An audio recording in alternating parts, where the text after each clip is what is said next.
সুপ্রিয় দর্শক, আমন্ত্রণ সবাইকে এশিয়ান টেলিভিশনের নিয়মিত আয়োজন টেবিল টকে। সঙ্গে আছি নুসরাত লাবণী।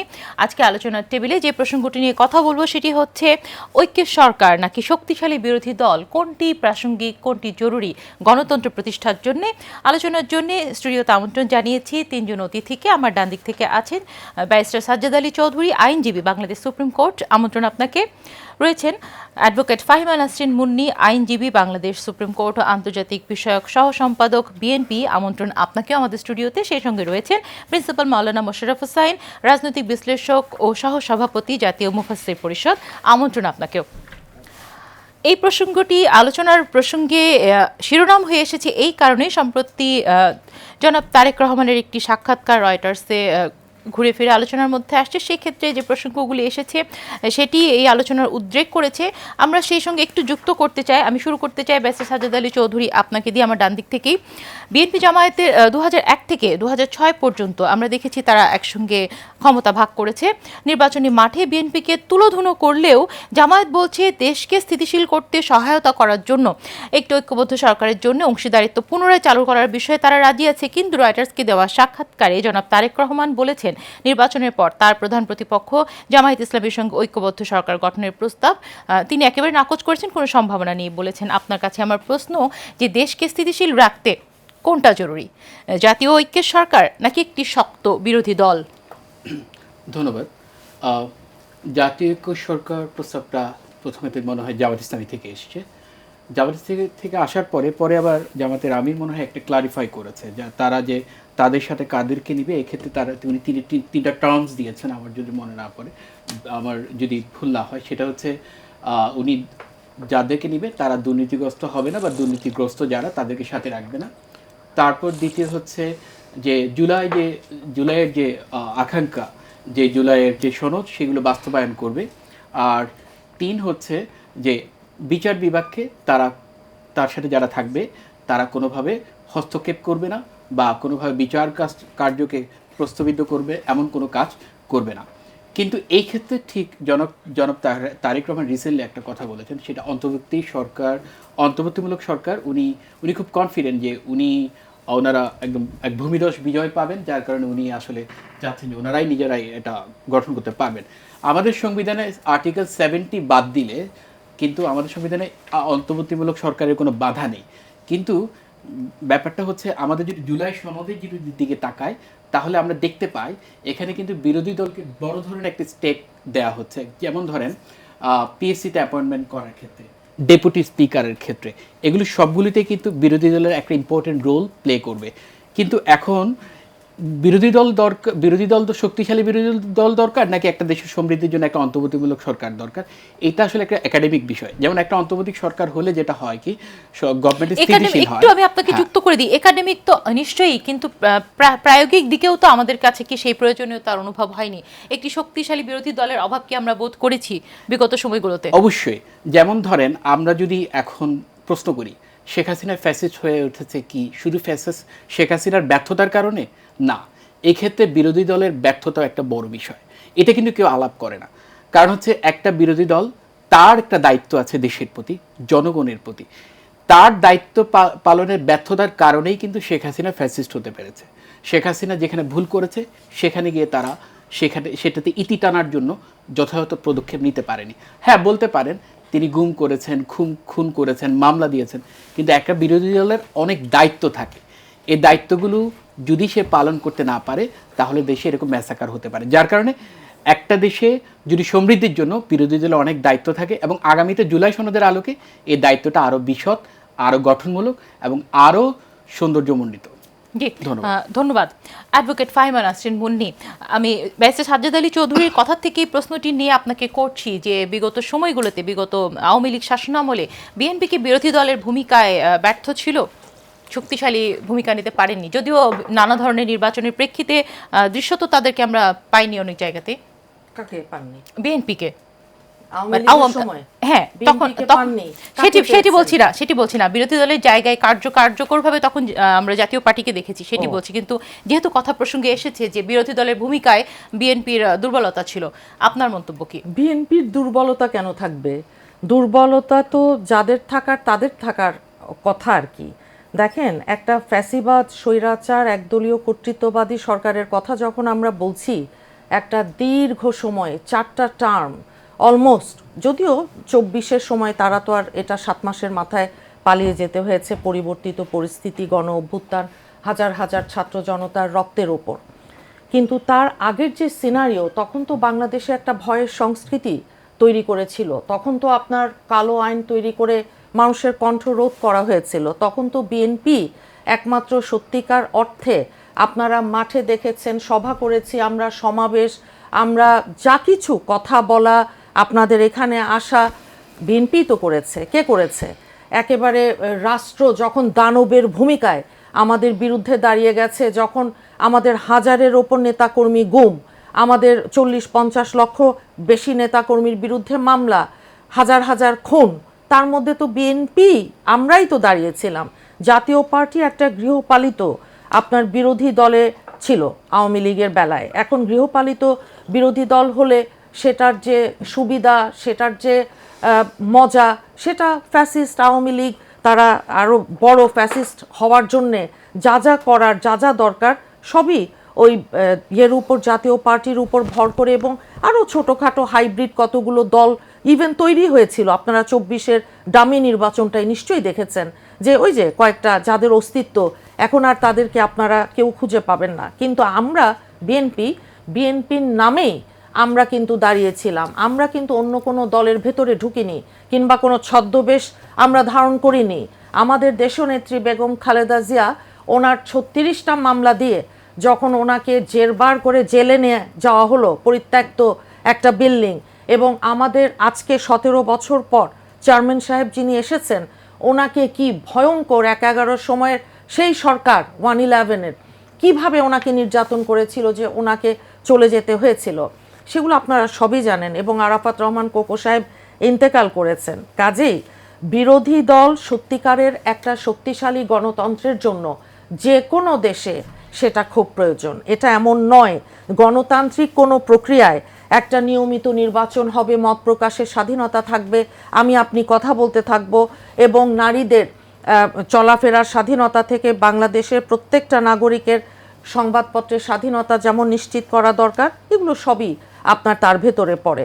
এখন যেই সরকারটা ছিল, সেটা কি একটা অন্তর্ভুক্তিমূলক ইনক্লুসিভ কোনো গভর্নমেন্ট ছিল? না, ছিল না। সেটা কি করেছে? কেবল আমরা ভিন্ন মতের ছিলাম, সেই ভিন্ন মতের কারণে আমাদেরকে একেবারে পলিটিক্যাল প্রসিকিউশন থেকে শুরু করে জুডিশিয়ারি দিয়ে আমাদেরকে আপনার নাস্তানাবুদ করা, আমাদেরকে ওই বিভিন্ন বাহিনী, আইন শৃঙ্খলা বাহিনী, নিরাপত্তা বাহিনী দিয়ে নাস্তানাবুদ করা, এগুলো যখন তারা করেছে, তখন সেখানে আমরা মনে করি না যে বিভিন্ন একটা রাষ্ট্রের যে চরিত্র, বিভিন্ন শ্রেণীর, বিভিন্ন ধর্মের, লিঙ্গের যে মানুষ সবাইকে নিয়ে একটা দেশ, একটা রাষ্ট্রকে সামনের দিকে যেতে হয়, সেটা হয়নি। আমরা পিছন দিকে চলে গেছিলাম, যেই কারণে আজকে যখন আর 3 দিন পর বহুল প্রতীক্ষিত 20 বছর পর যে নির্বাচন দরজায় করা নাড়ছে, সাধারণত নির্বাচন একটা আনন্দ উৎসব নিয়ে আসে। এখন আমরা আশা করছি কোনো রকম আপনার ষড়যন্ত্র, কোনো রকম কোনো কালো মেঘ গণতন্ত্রের এই মহাসড়কে উঠবার যেই যাত্রা, এখানে আমরা কিন্তু দেখতে চাচ্ছি না। কারণ কি, বাংলাদেশ এটা অ্যাফোর্ড করতে পারবে না। ওই কারণে নির্বাচনটা সুষ্ঠুভাবে ইনশাল্লাহ হবে 12 তারিখে, এবং জনগণের রায় এটাই ম্যাটার করবে দিনের শেষে। জন আকাঙ্ক্ষা, জনগণ, যেই জনগণের ভেতর 4 কোটির ওপরে এইবার তরুণ ভোটার আছে, 6 কোটি নারী ভোটার আছে। নারীদেরকে নিয়ে অবশ্য আমার কিছু কথা বলার আছে, আপনি যদি বলেন। সেই প্রসঙ্গ নিয়ে আমি আপনার কাছে ফিরবো। নির্বাচন নিয়ে আপনার কাছে কোনো শঙ্কা নেই? আমি বলেছি যে কোনো রকম কালো মেঘ যেন না আসে কোনো চতুর কর্নার থেকে, কোনো ওয়েস্টেড কোয়ার্টার থেকে, আমাদের কোনো আশেপাশের থেকে, কোনো দূরের থেকে। আমরা এটা অ্যাফোর্ড করতে পারবো না। জি, ধন্যবাদ। আমি আপনার কাছে নারী প্রসঙ্গ নিয়ে নিশ্চয়ই ফিরবো। আমরা আমাদের শিরোনামের প্রসঙ্গটি থেকে আগে শেষ করি। প্রিন্সিপাল মাওলানা মোশাররফ হোসেন, একই প্রসঙ্গে আসলে আপনার কাছেও আমি আসবো। রয়টার্সকে দেওয়া সাক্ষাৎকারে জনাব তারেক রহমান আসলে এই উত্তরটিও দিয়েছেন ঐক্য সরকার গঠনের ক্ষেত্রে, যে আমার রাজনৈতিক প্রতিপক্ষের সঙ্গে কিভাবে আমি সরকার গঠন করি, তাহলে বিরোধী দল কে হবে। শক্তিশালী গণতন্ত্রের জন্য একটা শক্তিশালী বিরোধী দল কতটা জরুরি, আপনার বিশ্লেষণটাও জানতে চাই। বিসমিল্লাহ, আলহামদুলিল্লাহ। দূরে কাছে যারা আমাদের সাথে আছেন সকলকে ধন্যবাদ, মোবারকবাদ। ঐক্যের বিষয়ে যে বিষয়টি, যে ঐক্যবদ্ধ জাতীয় সরকার নির্বাচনের পরে, এই বিষয়টি লন্ডনে থেকে জনাব তারেক রহমান সাহেবও কথা বলেছিলেন। জামাত ইসলামীর আমির ডক্টর শফিকুর রহমান সাহেব ম্যাডাম খালেদা জিয়ার দাফনের পরের দিন সন্ধ্যার পরে জনাব তারেক রহমান সাহেবের সাথে দেখা করলেন। এই দেখাটা ছিল সমবেদনামূলক দেখা। বেরিয়ে আসলেন, সাংবাদিকরা ধরলেন, তিনি জবাব দিলেন যে আমরা একসাথে ছিলাম, 5 বছর আবার রাষ্ট্র পরিচালনার ক্ষেত্রে আমরা ঐক্যবদ্ধ থাকতে চাই, রাষ্ট্র মেরামতের ক্ষেত্রে। এই কথাটি বলাতে জামাত ইসলামীর আমিরের অনেক দলের কাছে এবং সাধারণ জনগণের কাছে অনেক প্রশ্নের সম্মুখীন হতে হয়েছে। এবং তারেক সাহেব, জনাব তারেক রহমান সাহেব যে সাক্ষাৎকার দিয়েছেন এটা ভাইরাল হয়েছে, লেটেস্ট। তিনি বলেছেন যে বৃহত্তর একটি বিরোধী দল, শক্তিশালী বিরোধী দল থাকা দরকার। কিন্তু তিনি লন্ডনে যখন জাতীয় সরকার বা নির্বাচনের পরে ঐক্যবদ্ধ সরকার গঠন, এই বিষয় থেকে তিনি হয়তো বা একটু সরিয়ে গেছেন। এখানে 2টি কারণে গেছেন। একটা হলো, তিনি যদি এখন বলেন যে হ্যাঁ আমরা যারা বৃহত্তর বিরোধী দল তাদেরকে নিয়ে সরকার গঠন করব, সরকার পরিচালনা করব, তাহলে এককভাবে তিনি যে তার দলকে নিয়ে ক্ষমতায় যেতে যাচ্ছেন, এই যে একটা অবয়ব বা এই যে একটা আবহাওয়া, এই যে একটা মানে সিনারিওগত মানুষের মধ্যে বুঝ, এই বুঝটা থেকে মানুষ হয়তো মিসগাইড হতে পারে। এই জন্য তিনি জাতীয় সরকার বা বিরোধী দলকে সাথে নিয়ে দেশ পরিচালনার ব্যাপারে নাকচ করে দিয়েছেন। যেহেতু এককভাবে তারা ক্ষমতা আসবে, এটাও তাদের আশা। এখন এই বিষয় নিয়ে আমরা বক্র চিন্তা করলে অনেক কথা এখানে বলতে পারবো। দ্বিতীয় আরেকটি কারণ হলো যে বিরোধী দল, চিন্তার কোনো জায়গা কি নেই? হ্যাঁ আছে। বিরোধী দল বিশেষ করে জামাত ইসলামী এখন তার জোট নিয়ে বিএনপির সাথে প্রতিযোগিতায় ময়দান একেবারে কম্পমান, একেবারে কঠিনভাবে ময়দান কম্পমান। যদিও অনেকে স্বীকার করবেন, অনেকে করবেন না। সে কারণে জামাত ইসলামীর সাথে বিএনপির সাথে জামাত ইসলামী দীর্ঘ প্রায় 3-4টি নির্বাচনকালীন সময় 2001 সন থেকে আমরা দেখেছি ঐক্যবদ্ধ ছিল। তো সেই দলটি তো সিট পেয়েছে 33টি, 32টি। 18 সনের নির্বাচনে ধানের শীষ প্রতীক নিয়ে 25টি সিটি নির্বাচন করেছে। সেই দলটি 5 আগস্টের পরে এত যে জনগণের ম্যান্ডেট নিয়ে সামনে এগিয়ে যাবেন যে প্রত্যেকটা সিটে কেমন যেন মনে হয় প্রতিযোগিতা হচ্ছে। 2018-তে 25টি সিট পাওয়ার হিসাবে কি বিএনপিকে আপনি মাপবেন? আমি বিএনপিকে মাপবো না। বিএনপিকে মাপবে কিনা, জামাতকে মাপছে না। বিএনপি তো পরপর আমাদের দেশে 2বার সরকার গঠন করেছে, সরকার পরিচালনা করেছে। তাদের জনপ্রিয়তা কিংবা তাদের প্রশ্ন হয়তো ক্লিয়ার হই নাই যে 25টি সিট জামাত ইসলামীকে ধার দিয়েছিল, জি সেইটির কথা প্রতীক ধার দিয়েছিল, আমি সেটা বলেছি। তো জামাত ইসলামী সেখান থেকে এখন অনেক অনেক অনেক শক্তিশালী এবং জনগণের সম্পৃক্ত একটি দলে রূপান্তরিত হয়েছে। এটা কিভাবে এই জনপ্রিয়তা বেড়েছে বলে আপনি মনে করেন? এটা অনেক ব্যাখ্যা দাবি রাখে। আমি কি কতটুকু সময় পাবো আমি জানি না, ছোট করে বলতে হবে। এখানে যে কারণে তারা এই জনপ্রিয়তা অর্জন করেছে সেটার ব্যর্থতা মূলত বিএনপির। 5 আগস্টের পরে আমরা 7,000 কর্মী এবং প্রান্তিক লেভেলের নেতৃবৃন্দকে দল থেকে বহিষ্কার হতে দেখেছি। 7,000। যদিও জামায়াত ইসলামী জনপ্রিয়তার পেছনে বিএনপির ব্যর্থতা, বিএনপির ব্যর্থতা, বিএনপির অনিয়ম। আমি পরিচ্ছন্ন ভাষায় বলতে চাই, খুব শালীন ভাষায় বলতে চাই, বিএনপির অনিয়ম এবং জনগণের সাথে বিএনপির যে রাজনৈতিক দল হিসেবে জনগণ যা আশা করে সেই আশা থেকে বিএনপি মিসগাইড হয়েছে। এটার অনেকগুলো কারণ থাকতে পারে। ম্যাডাম খালেদা জিয়া অত্যন্ত অসুস্থ ছিলেন, হাসপাতালে ছিলেন, তিনি দলের কাণ্ডারির দায়িত্ব পালন করতে পারেন নাই। জনাব তারেক রহমান সাহেব লন্ডন ছিলেন, তিনিও এই দলকে নিয়ন্ত্রণ করতে পারেন নাই। মুখপাত্র যারা তারা এলোমেলো ছিল। আবার কেউ বলছেন এরকম কথা যে তারা সুবিধাভোগীও ছিল, একথাও বলার সুযোগ আছে। এবং তা যদি না হয় তাহলে তারেক সাহেব যখন দেশে আসলেন তার আগ পর্যন্ত জনাব সালাউদ্দিন সাহেব স্থায়ী কমিটির ব্যক্তিত্ব, তিনি লেখাপড়া জানা মানুষ। আমরা ফখরুল ইসলাম আলমগীর জনাব মহাসচিবকে দেখেছি, একটু বার্ধক্যে চলে গেছেন, মুখপাত্র হিসেবে দেখলাম সালাউদ্দিন সাহেবকে আসতে। এখনো পর্যন্ত সালাউদ্দিন সাহেব এস আলম গ্রুপের সমস্ত সম্পদগুলো নিয়ন্ত্রণ করছেন, সেক্ষেত্রে- তাহলে মানুষ কেন সন্দেহ করবে না? সেক্ষেত্রে জামায়াতে ইসলামী আসলে কি মনে করে, শক্তিশালী বিরোধী দল হিসেবে একজনের থাকা উচিত নাকি দীর্ঘদিনের মিত্রতা বিএনপির সঙ্গে ছিল, শেষ পর্যন্ত ঐক্যের দিকে যাওয়ার চিন্তা তারা আমি করে? তো জামাত ইসলামী বিরোধী দলে যাবে তাও মনে নাও করতে পারি, বিরোধী দলে তো বিএনপিও যেতে পারে। সেক্ষেত্রে যেতে কি পারে। ঐক্যের সরকারের চিন্তা না, আছে আমি মাথায়? মনে করি যে বাংলাদেশ সবচেয়ে সংকটপূর্ণ কাল অতিক্রম করেছে আওয়ামী লীগের দ্বারা। 15 বছর 6 মাস 28 দিনে তাদের সরকারের নামে অপসরকার এবং নির্বাচনের নামে গণতন্ত্রকে কবর দিয়ে তারা দেশ পরিচালনা করেছে। এই জন্য তাদের দলের এবং তাদের নেতৃবৃন্দের কবর রচিত হয়েছে, দেশে তাদের অবস্থা নাই এখন। এই সময় আওয়ামী লীগের এই যে কার্যক্রম, আওয়ামী লীগ না থাকার কারণে এখন বিএনপি এবং জামাত মুখোমুখি, জামাত জোট মুখোমুখি নির্বাচন করছে। নির্বাচনে কারা ক্ষমতায় আসবে সেটা জনগণ জানবে। আমরা ভবিষ্যৎবাণী হয়তো অনুমান করে পর্যালোচনা করে বলতে পারি, কিন্তু এইখানে যে কথাটা আপনি বলতে চাচ্ছিলেন বা আমি বলতে চাচ্ছিলাম সেটা হলো যে বিএনপিকে বিরোধী দলেও যেতে হতে পারে। এবং আমি একটু আধা মিনিটে শেষ করি যে আওয়ামী লীগের যে অপকৌশল এখন নির্বাচন বাতিল,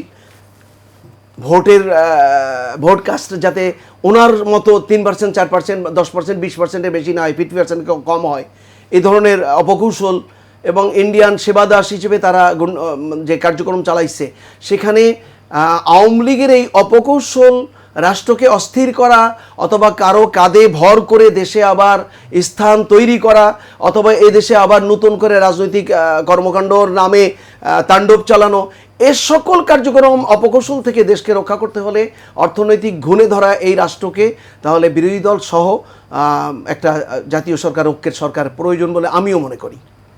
জি, ধন্যবাদ আপনাকে। আমরা জানি আমাদের সবগুলো রাজনৈতিক দলের নির্বাচনী ইশতেহার আমরা ইতিমধ্যে পেয়ে গিয়েছি। সেই নির্বাচনী ইশতেহার নিয়ে আমরা আসলে কথা বলতে চাই। বিএনপি, জামায়াতে ইসলামী, এনসিপি, ইসলামী আন্দোলন সকলের নির্বাচনী ইশতেহার নিয়ে একটা বিশ্লেষণ আমরা করব। তার আগে নিয়ে নিচ্ছি ছোট্ট একটা বিরতি, সঙ্গেই থাকবেন।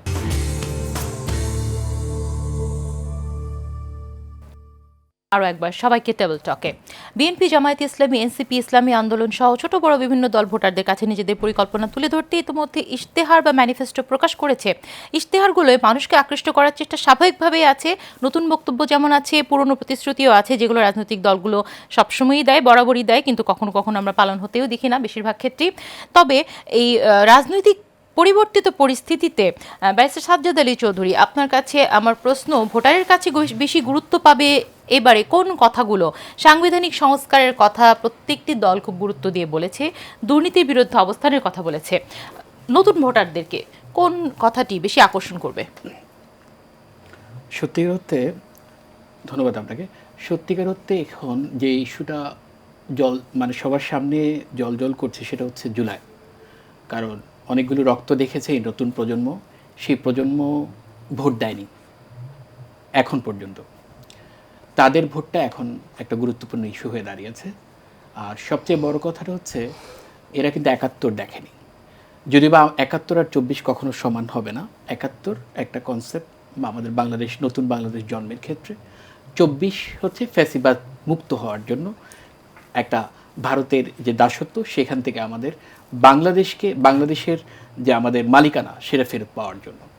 কিন্তু এখন যে কথাটা হচ্ছে সবগুলো রাজনৈতিক দলই কিন্তু তাদের ইশতেহারগুলো খুব সুন্দর করে প্রেজেন্ট করেছে, কিন্তু মূল যে বিষয় সেটা থাকবে হচ্ছে যে বাংলাদেশের যে জুলাইয়ের বিচার। কয়দিন আগে কিন্তু হাদি মারা গেল। হাদির বিচারে কিন্তু 5 বার ডেট পড়লো, চার্জশিট দিল। সেই চার্জশিটে যিনি ইনফরমেন্ট তিনি আবার নারাজি দাখিল করেছেন, আবার তারিখ পড়েছে সামনে। এখন এই বিচারগুলো হচ্ছে এখন মুখ্য বিষয়। এই বিচারগুলোর সামনের যে সরকার, সেটা বিএনপি হোক, জামাত হোক বা এনসিপি হোক, তারা কিভাবে সামনের দিকে এগিয়ে নিয়ে যাবে, এটা হচ্ছে একটা এটি ভোটারের মস্তিষ্কে খুব বড় প্রভাব ফেলবে। জি। দ্বিতীয় আরেকটা যেটা হচ্ছে সেটা হচ্ছে দুর্নীতি। কারণ লাস্ট যে ফ্যাসিবাদ, তারা কিন্তু বাংলাদেশ থেকে বড় ধরনের একটা দুর্নীতি করে টাকা পাচার করেছে এবং বাংলাদেশের একটা পুরো অর্থনীতিটা ধ্বংস করে দিয়েছে, যার কারণে মুদ্রাস্ফীতি হয়েছে, যার কারণে ব্যাংকগুলো দেউলিয়া হয়ে গেছে বেশিরভাগ ক্ষেত্রে। এইগুলো নেক্সট যে গভর্নমেন্ট আসতেছে তারা কিভাবে করে এটা পদক্ষেপ নিচ্ছে বা এর ব্যাপারে তাদের দৃষ্টিভঙ্গি কী। 3 হচ্ছে সুশাসন। বাংলাদেশে এখন যেটা দরকার সেটা হচ্ছে সুশাসন এবং স্থিতিশীলতা। বাংলাদেশকে যদি সামনের দিকে ডেভেলপ করতে হয় নিজেকে, তাহলে বা বিশ্বের কাছে মাথা উঁচু করে দাঁড়াতে হয় সব ক্ষেত্রে, তাহলে কিন্তু এই সুশাসনটা খুবই গুরুত্বপূর্ণ। এই সুশাসন করার ক্ষেত্রে যেটা এখন প্রশ্ন হয়ে দাঁড়িয়েছে যে দলগুলো তারা যাদেরকে নমিনেশন দিচ্ছে, যাদেরকে সাথে নিয়ে সামনের দিকে এগোচ্ছে, তাদের অতীত, তাদের বর্তমান কর্মকাণ্ড, এগুলো বর্তমান যে নতুন প্রজন্ম তাদেরকে ভাবাবে ভোট দেওয়ার আগ দিন পর্যন্ত। এটাই হচ্ছে গুরুত্বপূর্ণ বিষয় ভোট দেওয়ার ক্ষেত্রে এবং মানুষকে প্রভাবিত করার ক্ষেত্রে। জি, ধন্যবাদ অ্যাডভোকেট ফাহিমা নাসরিন মুন্নি। বিএনপির ইশতেহার এবং সেই সঙ্গে 31 দফা সবকিছু আমরা দেখেছি। আপনার কি মনে হয় সামনে জনগণ কেন বিএনপিকেই নির্বাচিত করবে? আমরা জনাব তারেক রহমানকে বেশ আত্মবিশ্বাসী দেখেছি এককভাবে সরকার গঠন করবার বিষয়ে। কেন জনগণ আপনাদেরকে ভোট দেবে? না, আমরা তো আপনি দেখেছেন যে 17 বছর বিএনপি, যেহেতু বিএনপির নিজের নামেই আমরা যত অত্যাচার, অন্যায় এবং নির্যাতন, গুম খুন এগুলোর শিকার আমরা হয়েছি। এখন বিএনপি একটা রাজনৈতিক দল হিসেবে বড় দল এবং বিএনপির সেই অভিজ্ঞতা আছে একটা দেশ চালানোর। বিএনপির দিকেই এখন বাংলাদেশের মানুষ ঝুঁকে আছে, কারণ জামাতের বিরুদ্ধে 71-এর মুক্তিযুদ্ধের স্বাধীনতার বিপক্ষের যেই অবস্থান সেটা যেহেতু পরিষ্কার হয়নি এবং আমাদের 2 লক্ষ মা বোনের যে সম্ভ্রমহানির অভিযোগ আছে সেটা যেহেতু আপনার জামাতের ওখান থেকে পরিষ্কার হয়ে আসেনি। এখন 1941 সন থেকে 46 এই সময়ে জামাত তো ভারত পাকিস্তান রাষ্ট্র গঠনের বিরোধিতাও করেছিল এবং বাংলাদেশে যখন আপনার মুক্তিযুদ্ধটা হয় তখন বহু নেতাকর্মী আধা সামরিক বাহিনীতে তারা যেমন আপনার যোগ দিয়েছিল এবং গণহত্যায় জড়িত থাকার অভিযোগ সহ আধা সামরিক শান্তি বাহিনীর কথা বলছি, শান্তি কমিটি, এগুলো তারা গঠন করেছিল।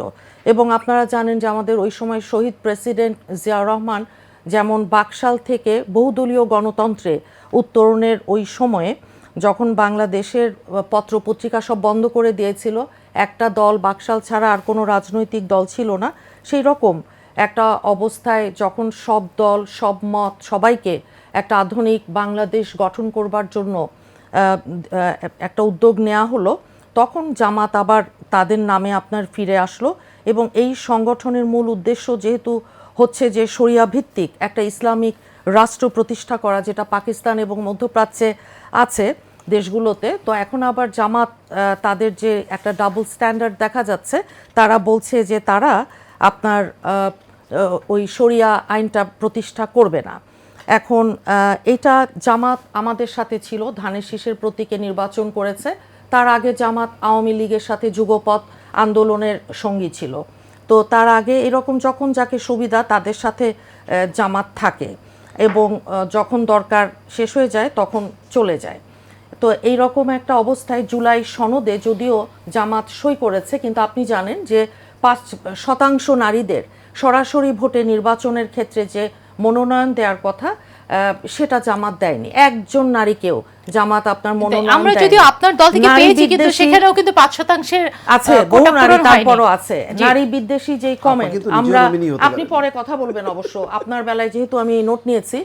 এখন হয় কি, জামাত যেহেতু আপনার কর্মজীবী নারীদের, আমাদেরকে নিয়ে জামাতের যিনি আছেন আমির সাহেব, ওনার একটা যে খুব নির্মম আমরা কমেন্ট শুনেছি যে ওনারই টুইটার এক্স যে অ্যাকাউন্ট থেকে নারী বিদ্বেষী একটা পোস্ট, যেটা দেওয়ার 9 ঘন্টা পর এটা বলেছেন যে অ্যাকাউন্টটা হ্যাক করা হয়েছে। সেটা কতটুকু বিশ্বাসযোগ্য সেই প্রশ্ন আমরা তুলেছি। এবং সেই সাথে আপনি জানেন ডাকসুর নারীদের একই ভাষায় সম্বোধন করেছিল জামাতের আর একজন নেতা। এবং গতকাল দেখলাম জামাতের সেক্রেটারি সম্ভবত উনি আবার বলেছেন স্ত্রীকে মারধর করা কিংবা স্ত্রীকে শাসন করা এই জিনিসগুলো তাদের বেলায় আছে আর কি। এখন কোনো ভেরিফাইড অ্যাকাউন্ট আপনার হ্যাক হলে, আমারও আছে এক্স টুইটার, আমারও আছে, তো আমি আর অন্যান্য আমরা যারা সবাই সোশ্যাল মিডিয়া আপনার ব্যবহার করি, আমরা জানি যে এটা আপনার একটা নির্দিষ্ট সময় পরে সাধারণত ফেরত আসে। পরে দেখা গেল একজন বঙ্গভবনের একজনকে নেওয়া হলো এবং খুব দ্রুততম সময়ের ভেতর, আমরা যেহেতু লয়ার দুজনই, জামিনও দিয়ে দিয়েছে। কাজেই এই বিষয়গুলো আপনার নারীদের যে ইস্যুটা, এটাকে আরেক দিকে নিয়ে যাওয়ার খুব একটা সূক্ষ্ম একটা প্রচেষ্টা আমরা দেখতে পাচ্ছি। দেখেন এগুলো আপনি বলছেন যে জনগণ আপনাদেরকে ভোট দেবার পেছনে এই নারী ইস্যুগুলো কাজ করবে। শুধু নারী না, আমরা অতীতের যে ইস্যুগুলো আছে, আমাদের যে গণতন্ত্র প্রতিষ্ঠায়, মহান মুক্তিযুদ্ধে আমাদের যেই রোল, যেহেতু বিএনপি মুক্তিযোদ্ধাদের দল, যেহেতু বিএনপি স্বাধীনতার পক্ষের দল, এবং আজকের তরুণ প্রজন্ম যারা জানে না তারা নিশ্চয়ই দেখে নেবেন। তো সবকিছু মিলিয়েই এখন আপনার দুর্নীতির কথা এসেছে, আমার ভাইয়ের কয়েকটা প্রশ্নের উত্তর দিতে হবে। বিএনপির অনিয়মের কথা আমি একটু না না না না না না দুর্নীতি প্রসঙ্গে তাহলে আপনাকে একটা কথা বলবো আমি এখন, আপনাকে একটা কথা বলি। আমার জি। এই পাশে জামাতের ভাই আছেন, আমার এই পাশে জামাতি আরেকজন ভাই আছেন। আপনি থ্যাংক গড আমি জানি না, তো আমার আরেকজন বিএনপি আনতে পারতেন, ইফ ইউ সে সো, যদি আপনি আমাকে থামান। তাহলে ঠিক আছে, বলবো আমি পরে যুক্ত দেখেন, করব। হ্যাঁ জি, ঠিক তাই। কোনো সমস্যা নেই। দেখেন বিএনপির অনিয়ম, হ্যাঁ, তো বিএনপিকে আমার ওই যে ওনারা বলছে কি চাঁদাবাজি হ্যান ত্যান, হ্যাঁ হ্যাঁ কিছু ঘটনা ঘটেছে, সেটা সত্যি। জামাতের ঘটেনি, হাদিয়া জামাতের ঘটেনি, ওই যে ইসলামিক ব্যাংক ট্যাঙ্ক আপনার যেগুলো নিয়ে নেয়া, হ্যাঁ আমাকে উনি কি বললেন যে বিএনপি মিসগাইড করেছে। কাকে মিসগাইড করেছে? আপনারা তো ভাই মুক্তিযুদ্ধে আপনাদের যে রোল, এটা দিয়ে আপনারা তরুণ প্রজন্ম কিংবা কাউকে মিসগাইড করবেন না, সেটা বলবো আমি আপনাদের। আপনারা ওনাদের ইন্টারপ্রিটেশন অনুযায়ী ওনারা বিএনপিকে নিয়ে কথা বলছে, অথচ আমাদের উপরই ভর করেছিল। যেমন ওনার নিজস্ব কোনো শক্তি নাই, আরেকজনের শক্তিতে চলেছে, তখন বিএনপি খুব ভালো ছিল, এখন আর বিএনপিকে কিন্তু বেশি ভালো লাগছে না। দেখেন আমাদের মুখপাত্র উনি বললেন যে এলোমেলো কথা বলেছে, সুবিধাভোগী ছিল। তো আপনাদের জামাতের কাউকে আমরা দেখিনি কেন? এত আপনাদের জামাতের নেতাদের ফাঁসি হলো, আমরা তো ভাই রাস্তায় ছিলাম যেই দিন আমাদের সালাউদ্দিন কাদের চৌধুরী আমাদের ওনার যেই দিন ফাঁসি হলো, কিংবা অন্যান্য, আমরা তো ভাই কথা বলেছি যে ফেয়ার ট্রায়াল হয়নি, এটা হয় সব কিছু, আইন কানুন, আইনের শাসন, ন্যায় বিচার, কই আপনাদেরকে তো ভাই কথা বলতে শুনি নাই, আপনাদেরকে তো দেখি নাই। একটা ট্যাশ শব্দ করেছেন, এখন এসে কোথা থেকে বের হয়েছেন ভাই, এখন তো কথা বলছেন শুনছি আমরা। সিলেটে আমাদের বিএনপির প্রার্থীর বক্তব্য আছে, জামাত প্রার্থী যিনি আছেন উনি আওয়ামী লীগের সাথে মিলেমিশে ব্যবসা বাণিজ্য করেছেন, ওনার বিরুদ্ধে কোনো মামলা নাই। আমরা আমাদের বিএনপির ভাইদের বিরুদ্ধে বহু মামলা, তো তার বিরুদ্ধে মামলা হয় নাই কেন? তার সাথে আওয়ামী লীগের সখ্যতাটা কি ছিল? এখন আপনার কি বলেছেন আরেকটা, যে জামাতের আওয়ামী লীগ নিয়ে আমরা দেখেছি যে আপনি জামাতের একটা নরম সুর, আপনারা তো ইভেন আপনাদের জামাত তাদের ইশতেহারে ইন্ডিয়ার সাথে তাদের সুসম্পর্ক গড়ে তুলবে বলেছে, আবার এদিকে আমাদের বেলায় বলবে যে আমাদের দল থেকে বলা হয়েছে কোনো রকম দাদাগিরি চলবে না, বাংলাদেশ ফার্স্ট, সবার আগে বাংলাদেশ। এবং সেই কারণেই জামাত দেখেন ধর্মের সাথে রাজনীতিকে মিশিয়ে তারা কি বলছে, রোজা ও পূজা মুদ্রার এপিটোপিট, যে বেহেশতের টিকিট দিবে, জান্নাতের টিকিট দিচ্ছে তারা, হ্যাঁ তারা বাড়ি বাড়ি যাচ্ছে, তারা আপনার ভোটার আইডি নিচ্ছে মহিলাদের, বুঝিয়ে শুনিয়ে সাধারণ সহজ মহিলাদের, এবং সেই সাথে বিকাশ নাম্বার এগুলো সমস্ত সোশ্যাল মিডিয়ায় আছে। এখন আমরা আবার দেখছি যে জামাতের আরেকটা নতুন রোল ইন্টারেস্টিংলি বেরিয়ে এসছে, কি সেটা, যে কপি পেস্ট কীরকম? এখন আমাদের নেতা 17 বছর পর যখন আসলেন, উনি একটা লাল বাসে সারা বাংলাদেশে যে ক্যাম্পেইনে আছেন, এখন হঠাৎ জামাতের যারা আছে তারা বললেন বাসে উঠেছে, বাসে কেন উনি ঘুরে বেড়ান। আবার এখন দেখি জামাতের আমির সাহেব নিজেই বাসে উঠে গেছে, সাদা আর সবুজ বলে পাকিস্তানের রং, ভালো কথা। তা আবার এখন উনি আমাদের নেতা চেয়ারম্যান সাহেব যেমন ওই যে স্টেজে কথা বলছেন, স্পেশাল কোনো চেয়ারে বসেন না, সাধারণ চেয়ারে, এখন উনিও সেটা ফলো করছেন। তো ভালো জিনিসকে ফলো করা আমরা মনে করি ভালো। তো গণতন্ত্র প্রতিষ্ঠা, মুক্তিযুদ্ধের সময় যে ওনাদের রোল এবং অন্যান্য যে ইস্যুগুলো আছে গত 17 বছরের আনসলভড যে ইস্যু, ওগুলো নিয়ে ওনারা কথা বলুক। আমাদেরকে নসিহত করার আপনাদের দরকার আছে বলে আমরা মনে করি না। জি ধন্যবাদ আপা, আপনার সঙ্গে যে আমার ছোট প্রশ্নটি ছিল আমি এটা নিয়ে পরে আসলে ফিরবো আপনার কাছে। ধন্যবাদ। প্রিন্সিপাল মাওলানা মোশাররফ হোসেন, অনেকগুলো ইস্যু উল্লেখিত হয়েছে, আমি আসলে একটু ছোট করে কোট করে নিই। মুক্তিযোদ্ধা পরিবারের সন্তান হিসেবে নিজেকে উল্লেখ করেছেন, শহীদ মুক্তিযোদ্ধা পরিবারের সন্তান হিসেবে জামায়াত ইসলামের আমির ডাক্তার শফিকুর রহমান। এবং ইদানিংকালে এই মুক্তিযোদ্ধা পরিবারের সন্তান কথাটি বেশ প্রচলিত, নানানভাবে সেটি আসলে নজর কাটছে। সেইটির সঙ্গে আমি যুক্ত করব বিএনপিকে কেন লোকজন ভোট দেবে সেই প্রসঙ্গের সঙ্গে, যেই জামায়াত ইসলামের ক্ষেত্রে যে চ্যালেঞ্জগুলো আসছে, মুক্তিযুদ্ধ প্রসঙ্গটি সুনিশ্চিতভাবে একটি বড় আলোচ্য বিষয়, সেটি শুনবো। নারী ইস্যু নিয়ে আপনারা নানাভাবে আলোচিত। আজকে জামায়াতে আমিরের প্রার্থিতা বাতিলের দাবি নিয়ে 11টি মানবাধিকার সংগঠন থেকে স্মারকলিপি পেশ করা হয়েছে এবং দুর্নীতি যেটি বিএনপির বিরুদ্ধে অভিযোগ, বিএনপির সঙ্গে সরকারে আপনারাও ছিলেন, সেটির দায় কি আপনাদের উপর বর্তায় কিনা? সব মিলে জামায়াতে ইসলামের জন্য চ্যালেঞ্জ কোনটি এবং জামায়াতে ইসলামের জন্য এই মুহূর্তে ইতিবাচক দিক কোনটি? বিসমিল্লাহ। আমি দুইজনের প্রশ্ন এসছে, আপনি উপস্থাপক হিসেবেও প্রশ্ন করেছেন, মুন্নিয়াপাও প্রশ্ন করেছেন এবং খুব চমৎকারভাবে প্রশ্ন করেছেন, কিন্তু তিনি অনেক কথা বলেছেন। আমি একটা একটা করে জবাব দিই। 71 ইস্যু, 71 সনে জামাত ইসলামীর প্রশ্নবোধক আচরণ ছিল, এটা টোটাল জাতি জানে যে পাকিস্তানকে টিকিয়ে রাখার জন্য তার পক্ষে ছিল। তো জামাত ইসলামী তখন, জামাতের রোকন ছিল 300-এর কম, তখন মুসলিম লীগ এবং নিজাম ইসলামী অনেক বড় সংগঠন ছিল, কিন্তু জামাত ইসলামী মুসলিম লীগ নিজাম ইসলামীর চেয়ে অনেক উপরে এগিয়ে গেল কী করে, এটা ওনাদের খোঁজা দরকার। জামাত ইসলামী এককভাবে নির্বাচন করে 91 সনে 18টি সিটে বিজয়ী হলো এবং তখন বিএনপি প্রথম ম্যাডাম খালেদা জিয়ার সরকার গঠনের সময় 142টি সিটে, আমি যদি ভুল না করে থাকি, তিনি বিজয়ী হলেন। 142টি সিট নিয়ে ক্যাবিনেট গঠন করা, সরকার গঠন করা সম্ভব ছিল না। জামাত ইসলামীকে সাথে ডাকা হলো, জামাত ইসলামী সমর্থন করলেন। কিভাবে, কোন সিচুয়েশনে, সেগুলো সব আমার জানা আছে। তো 71 সনের যে গ্লানিযুক্ত যে অপরাধী, এই অপরাধীদের 18টা সিটের সমর্থন নেওয়ার সময় তখন ওরা সঙ্গী ছিলেন। 26-এর নির্বাচনের সময় এখন প্রতিযোগিতা করছেন বিএনপির সাথে, এখন জামাত ইসলামী 71-এর ঘাতক জঙ্গি হয়ে গেছে। এটা হলো বিএনপির ডবল স্ট্যান্ডার্ডের কথা। রাগ না করে সম্মান বজায় রেখেই কথা বলা দরকার। বিএনপি অত্যন্ত নিরপরাধ নিষ্কলুষ একটি দল। এই জন্য বিএনপির 7,000 নেতা কর্মী তাদেরকে বহিষ্কার হতে হয়েছে। বিএনপি তো সেই দল, যেই দল পাথর দিয়ে মানুষকে মারতে আমরা দেখেছি। বিএনপি সেই দল, যেই দলের ব্যাপারে 40 থেকে 42% জনগণ বিএনপির সাথে ছিল। বিএনপি এক আন্দোলন করেছে, জামাত ইসলামী আন্দোলন করে নাই, শিবির আন্দোলন করে নাই। বিএনপির থেকে 3-এর 1 অংশ জনগণ ছিল জামাতের সাথে।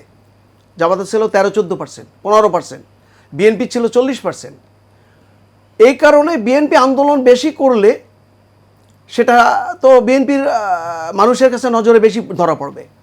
মার্চ ফর ডেমোক্রেসি যে আন্দোলনটা কর্মসূচি দিয়েছিলেন বিএনপি, ম্যাডাম খালেদা জিয়া তখন নেতৃত্বে, এই আন্দোলনে মালিবাগের মোড়ে যে মিছিল হয়েছিল, সেই মিছিলে বিএনপির একজন লোককেও পাওয়া যায় নাই।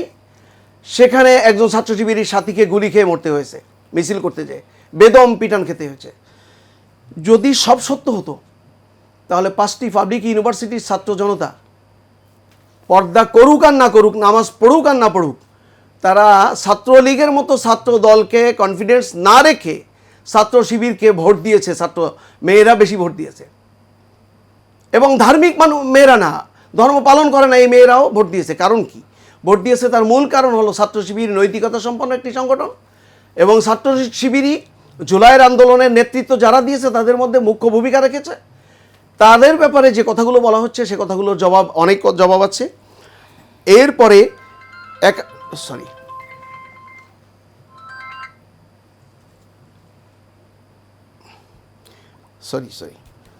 তো এরপরে আমরা দেখতে পেলাম কি, মরহুম জিয়াউর রহমান সাহেব, শহীদ জিয়াউর রহমান সাহেব, তিনি কিন্তু মুক্তিযোদ্ধার গুরুত্বপূর্ণ ভূমিকা রেখেছিলেন, শেখ মুজিবের চেয়ে অগ্রণী ভূমিকা রেখেছিলেন। স্বাধীনতার অতন্দ্র প্রহরী আমরা বলে থাকি তাকে। তিনি যখন একটি রাজনৈতিক দল করলেন, তখন তিনি সরকারে আসলেন, তখন কিন্তু শাহ আজিজ সাহেবকে তিনি প্রধানমন্ত্রী করলেন। শাহ আজিজ সাহেব কি মুক্তিযোদ্ধার পক্ষের শক্তি ছিল? একজন আলেম ছিলেন, কলিকাতা আলিয়া মাদ্রাসার একজন আলেম ছিলেন। আব্দুর রহমান বিশ্বাসকে আমরা দেখেছি প্রেসিডেন্ট করতে।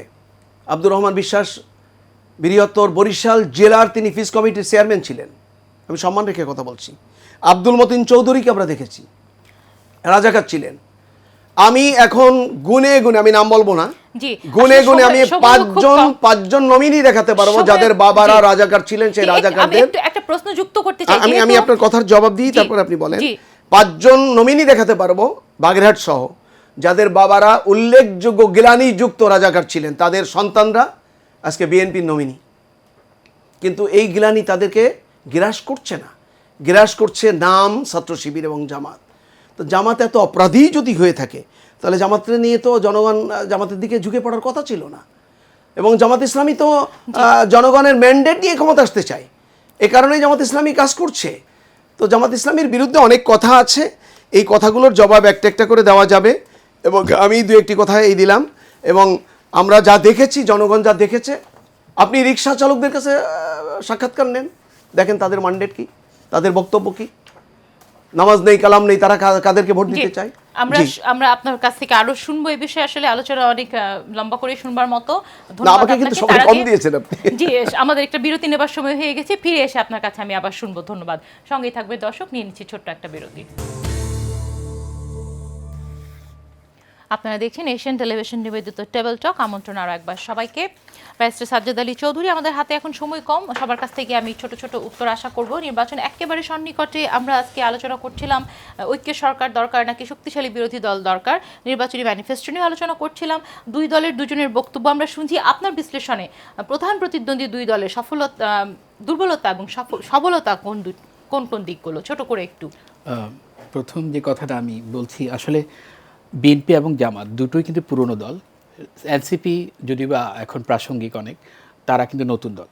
কিন্তু দেখেন, বিএনপি এবং জামাত কিন্তু আগেও অনেকবার তফসিল দিয়েছে বাংলাদেশে, কিন্তু এটা তাদের প্রথম তফসিল না। তাদের এই তফসিলগুলো ফেট কী হয়েছে, তারা কেন বাস্তবায়ন করতে পারেনি, এটা কিন্তু একটা ক্লারিফিকেশন কিন্তু দুটো দল থেকে আসা উচিত। বিএনপি যেহেতু আগে এককভাবে বা যৌথভাবে সরকার গঠন করেছে, তাদের কাছ থেকে একটা ক্লারিফিকেশন থাকা উচিত যে আমি এত সালে এই তফসিলে দিয়েছিলাম বা এই ম্যানিফেস্টোতে দিয়েছিলাম, আমি এটা এই জন্য বাস্তবায়ন করতে পারিনি, এই কাজগুলো আমি এখন করব। জামায়াতের উচিত হচ্ছে তারা আগে যে ম্যানিফেস্টো দিয়েছে সেটা এখন নতুনটা অ্যাড করছে, নতুন কী কী অ্যাড করছে, আগেরটা কেন বাস্তবায়ন করতে পারেনি, এই জিনিসগুলো অ্যাড করা উচিত। দুই হচ্ছে, আপনার প্রশ্নটা আমি মনে হয় ভুলে গেছি একটু। দুটো দলের সবলতা এবং দুর্বলতা। হ্যাঁ, দুটো দলের সবলতা এবং দুর্বলতা হচ্ছে দুটো বিএনপি দুইজনই খুব আত্মবিশ্বাসী জয়ের ব্যাপারে।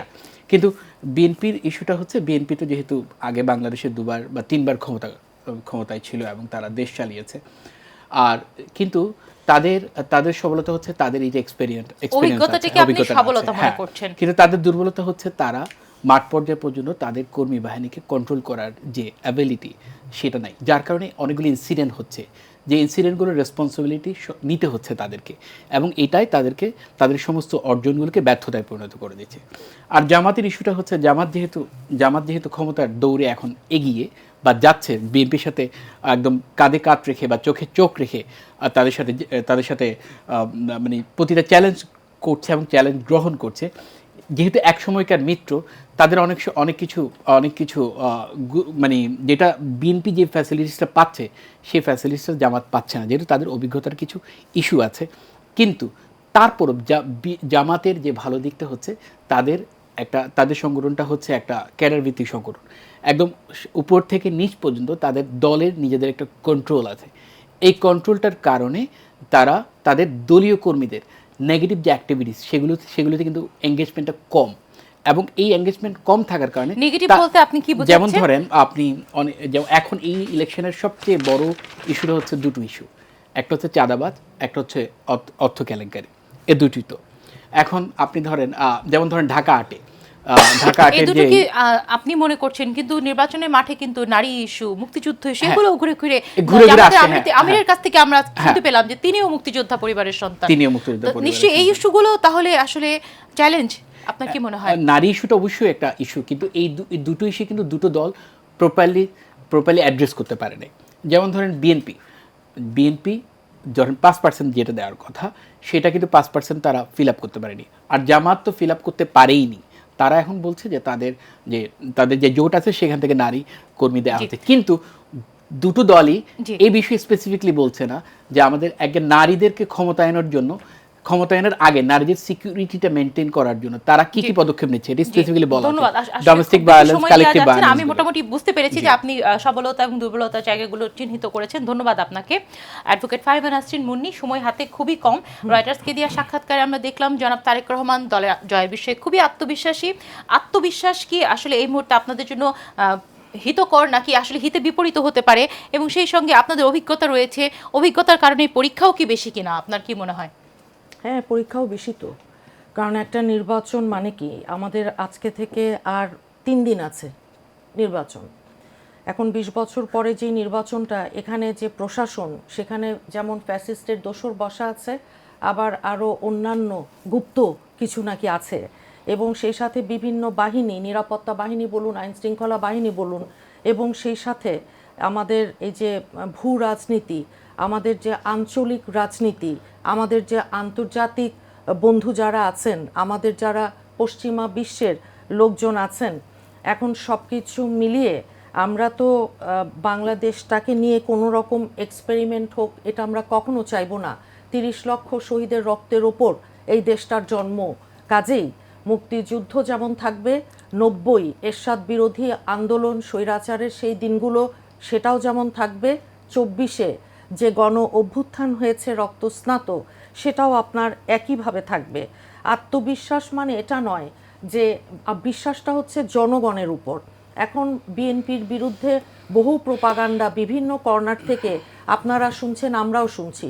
বটবাহিনী তারা 5 তারিখের পর থেকে লক্ষ লক্ষ নেতাকর্মী, বহু টাকা পয়সা তারা খরচ করে আপনার বসে গেছে বিএনপিকে বদনাম কিভাবে করা যায়, মেলাইন কিভাবে করা যায়। জামাতের তারা যখন হাদিয়া নিচ্ছে সেটা ঠিক আছে, কিন্তু যখন বিএনপির কেউ একটা চাঁদাবাজি যে রে রে গেল, সব গেল, একেবারে ভীষণভাবে সরগোল, সেটা সোশ্যাল মিডিয়া এবং পরবর্তীতে আপনার যে মিডিয়া, তো এগুলো মোকাবেলা করেই আমরা মনে করছি সামনের নির্বাচনটায় কোনো রকম ইঞ্জিনিয়ারিং কেউ যদি ভুলেও করবার চেষ্টা করে, ওইটা বুমেরাং হবে, 1 নাম্বার।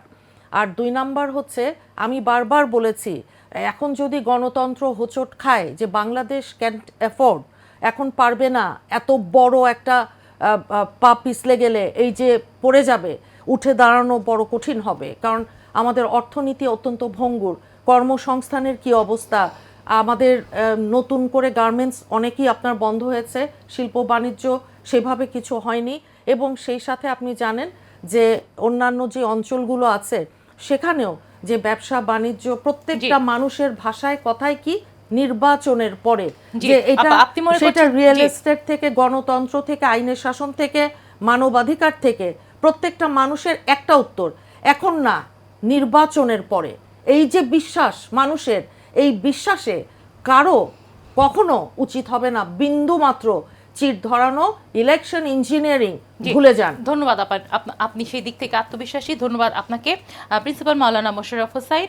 নানাবিধ আলোচনায় প্রাসঙ্গিকভাবেই জামায়াতে ইসলামীর আশা ছিল সব ইসলামী ভোট এক বাক্সে নিয়ে আসার। আমরা শুরু থেকে দেখেছিলাম জোটও দেখেছিলাম। যেহেতু নির্বাচন সামনে, প্রত্যেকের দুর্বলতা সবলতা জায়গাগুলো বলছি, সেখানে আমরা ভাঙন দেখছি, বিভিন্ন দলের থেকে অভিযোগ দেখছি। সেইটিকে কোন পথে এক বাক্সে কি আপনারা আশা করছেন সামনে নির্বাচনে জামায়াত সকল ইসলামী দলের ভোটগুলো পাবে? প্রসঙ্গ অন্যদিকে চলে গেল না, প্রসঙ্গ এখানেই ছিল, নির্বাচনে সবলতা দুর্বলতা, জামায়াত ইসলামী যেহেতু একটি ধর্মভিত্তিক দল। আমার আসলে এটি শেষ প্রশ্ন, আপনি যদি কিছু যুক্ত করতে চান আপনি যুক্ত করতে পারেন। জামাত ধর্মভিত্তিক দল, ইসলামী আন্দোলন ধর্মভিত্তিক দল, তো ধর্মভিত্তিক দল হলেই যে এক প্ল্যাটফর্মে আসতেই পারবে চূড়ান্তভাবে, এর পিছনে অনেক অনেক মেরুকরণ আছে, অনেক কার্যক্রম আছে। তো গণতান্ত্রিক দল চ্যালেঞ্জ এই মুহূর্তে নির্বাচন সামনে রেখে আপনাদের জন্য? তো অবশ্যই, নির্বাচন একটা যুদ্ধ, নির্বাচন একটা মানে বৈপ্লবিক কার্যক্রম। এই যুদ্ধে তো গণবিপ্লব, জনগণের ভোট নিয়েই তো যুদ্ধ করে ক্ষমতায় আসা দরকার। তো ইসলামী আন্দোলন সহ কয়েকটি দল আলাদা হয়েছে, এটা সত্য। তো গণতান্ত্রিকভাবেও তো গণতন্ত্র নিয়ে যারা রাষ্ট্র চালাতে চায় তাদেরও তো গণতান্ত্রিক একটা দল আছে। সেটা সেকুলার হোক বা সাধারণ দল হোক, তাহলে তো আর বিএনপি আর আওয়ামী লীগ আলাদা আলাদা দল থাকতো না, জাতীয় পার্টি আলাদা দল থাকতো না। তো এই জন্য ইসলামের নামে ঐক্যবদ্ধর চেষ্টা করা হয়েছে, চেষ্টা করতে যে একটা দল ছিল তারা চলে গেছে। ওই প্রসঙ্গে না বলে আমার আপা বা ম্যাডাম যাই বলি, তিনি কিছু কথা বলতে বলতে ছোট হঠাৎ করে করে বলতে হবে, আমি একেবারে শেষ খুব মুহূর্তে। শেষের দিকে উনি তাহলে আক্রমণ ওইটা বলেন যে বিএনপির স্থায়ী কমিটির সদস্য সালাউদ্দিন আহমেদ ভাইকে নিয়ে ওইটা নিয়ে আপনি বললে তো সেটা আপনি বলবো যে না। একটা মন্তব্য করেছেন সম্পৃক্ততা, এটা সুনির্দিষ্ট ওইটা- তথ্য এবং প্রমাণ, হ্যাঁ, এটা আপনি সেটা বলেন। আপনার কথার জবাব দিই। নারী ইস্যুতে জামাত যদি পিছিয়ে থাকে তাহলে নারীরা পিছনে জামাত ইসলামীতে ভোট দিবে না। আর নারীরা যদি বোঝে যে আমাদের সম্ভ্রম, আমাদের ইজ্জত, আমাদের মর্যাদা জামাত ইসলামী ক্ষমতায় আসলে আরও বৃদ্ধি পাবে, তাহলে নারীরা ভোট বেশি দিবে। এটা নিয়ে তো ওনাদের এত মাথা ব্যথার কারণ নাই। 4 কোটি ভোট হলো তরুণ ছাত্র জনতা। এই 4 কোটি ভোটের জনাব সাজ্জাদ সাহেব কিছু কথা বলেছেন, এখানে দেখা যাবে যে কে কাকে কোথায় ভোট দেয়। জামাত ইসলামের গিলানি অনেক আছে, 71 গিলানি, কিন্তু যখন 71 গেলানি নিয়ে জামাত ইসলামী বিএনপির সাথে ক্ষমতায় যাওয়ার জন্য সহায়ক হয় তখন খুব ভালো লাগে, কিন্তু যখন তার বিরুদ্ধে চলে যায় তখন এরা জঙ্গি হয়ে যায়, এরা ঘাতক হয়ে যায়, এরা নারী বিদ্বেষী হয়ে যায়। একজন উচ্চশিক্ষিত মানুষ, একজন এমবিবিএস ডাক্তার, জামাত ইসলামীর আমির, তিনি তার টুইটসে হ্যাক হয়ে কি কি লিখেছে সেইটা মানে একেবারে স্ট্যান্ডবাজি করা হচ্ছে সমস্ত মিটিংগুলোতে।